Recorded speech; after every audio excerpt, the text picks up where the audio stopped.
বেশ কিছু বড় বড় কোম্পানি আছে যারা তেমন কাউকে ফলো করে না।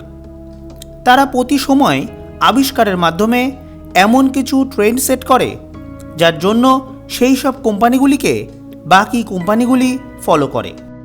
আপনি ঠিক আন্দাজ করেছেন, আমরা গাড়ির জগতের জায়ান্ট কোম্পানি টয়োটার কথা বলছি।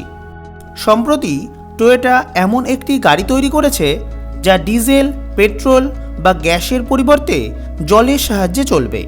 ফুয়েল ট্যাঙ্কে ফুয়েলের পরিবর্তে আপনি জল ভরবেন আর তাতেই চলবে গাড়ি। অবাক হচ্ছেন তো? ভাবছেন জল তো ইঞ্জিনের জন্য শত্রু, তাহলে কিভাবে সেই জল দিয়ে গাড়ি চালাতে পারবেন? আসুন আজ আমরা এই ভিডিওতে সেই ঘটনায় জানব। চ্যানেলে নতুন হলে চ্যানেলটি সাবস্ক্রাইব করুন।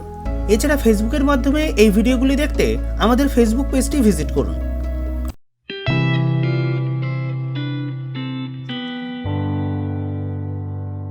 শুরুতেই আমাদের চলে যেতে হবে 1990 সালে, যখন টয়োটা প্রাইস নামে একটি ইলেকট্রিক কার বাজারে লঞ্চ করে।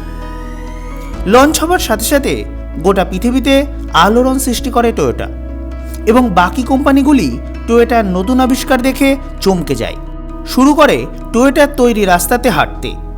কিন্তু আচমকাই টয়োটা এই গাড়ির প্রোডাকশন বন্ধ করে দেয়, আর এখানেই টয়োটা বাকি সকল গাড়ি নির্মাতাদের থেকে আলাদা।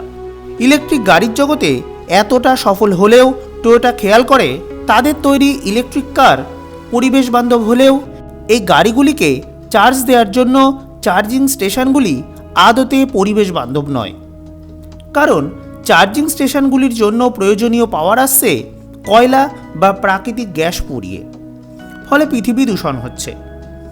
এছাড়া ব্যাটারি তৈরি করতে ব্যবহার হয় লিথিয়াম, কোবাল্ট, নিকেল, যা পরিবেশের জন্য ভয়ঙ্কর। আর এই সমস্যার সমাধান খুঁজতে টয়োটা তৈরি করে জলে চালিত গাড়ি। টয়োটার আগে বেশ কিছু ব্যক্তি জলের সাহায্যে গাড়ি চালানোর পরিকল্পনা করেছিল। প্রাথমিকভাবে তারা সফল হলেও বিভিন্ন কারণে সেই পরিকল্পনা বাস্তবায়ন হয়নি। 1980 সালে ইউএসের স্ট্যানলি মিয়স নামে এক ব্যক্তি জলের সাহায্যে চলে এমন একটি গাড়ি তৈরি করেন, যা 3 লিটার জলে 180 কিলোমিটার চলতে পারে। কিন্তু মিয়সের সেই আবিষ্কারকে বড় বড় পেট্রোল কোম্পানিগুলি ভালো নজরে নেয়নি। 1998 সালে আকস্মিকভাবেই মিয়সের মৃত্যু হয় এবং তার তৈরি গাড়ি ও গাড়ি তৈরির নকশা সরিয়ে ফেলা হয়। এরপর অনেকেই জলের সাহায্যে গাড়ি চালানোর চেষ্টা করলেও সফল হয়নি। যেমন 2018 সালে ভারতের বেশ কিছু স্টুডেন্ট একটি মারুতি গাড়িতে ফুয়েল ট্যাঙ্কে ক্যালসিয়াম কার্বনেট ও জল ব্যবহার করে এবং এর ফলে অ্যাসিটিলিন গ্যাস তৈরি হয়, যার সাহায্যে গাড়ি চলে। কিন্তু বেশ কিছু ত্রুটির কারণে এই পরিকল্পনা সফল হয়নি।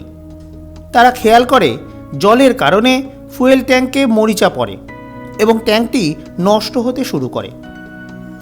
গ্যাস তৈরির পাশাপাশি ক্যালসিয়াম অক্সাইড তৈরি হয়, যা ফুয়েল ট্যাঙ্ককে ব্লক করে দিতে থাকে। এছাড়া অ্যাসিটিলিন গ্যাসটি বিষাক্ত ও বিপজ্জনক। এই সকল সমস্যা অতিক্রম করে টয়োটা বাজারে নিয়ে আসে জলে চালিত গাড়ি। টয়োটার ইঞ্জিনিয়াররা তৈরি করে eco friendly combustion engine. Toyota গাড়িতে জলের জন্য মরিচা নিরোধক প্রলেপ দিয়ে একটি ট্যাঙ্ক ব্যবহার করে, ফলে ট্যাঙ্কটিতে মরিচা ধরার সমস্যার সমাধান করে।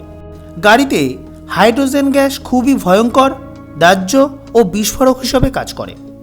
তাই গাড়িতে হাইড্রোজেন ট্যাঙ্ক না রাখার সিদ্ধান্ত নেয় টয়োটা। বিশুদ্ধ জলে ইলেকট্রন প্রবাহ করে জলকে অক্সিজেন ও হাইড্রোজেনে ভাগ করে। তারপর সেই হাইড্রোজেন দিয়ে গাড়ি চালানোর পরিকল্পনা করে টয়োটা। হাইড্রোজেন তৈরি হওয়ার পরই তা ব্যবহার হচ্ছে, তাই স্টোর করার কোনো প্রকার প্রয়োজন হয় না, তাই বিস্ফোরণেরও সম্ভাবনা নেই। একটি রিপোর্ট অনুসারে আমেরিকাতে টেসলা, ফোর্ড, সেভরোলেট, ফিয়াটের মতো বড় বড় কার জায়ান্ট থাকা সত্ত্বেও টয়োটার মতো বাইরের কোম্পানির উপর আমেরিকানরা বেশি ভরসা করে। আর এই কারণেই আমেরিকাতে প্রতি 5 জন গাড়ি ব্যবহারকারীর মধ্যে একটি টয়োটা হয়। ভিডিওটি ভালো লাগলে লাইক করবেন ও শেয়ার করবেন।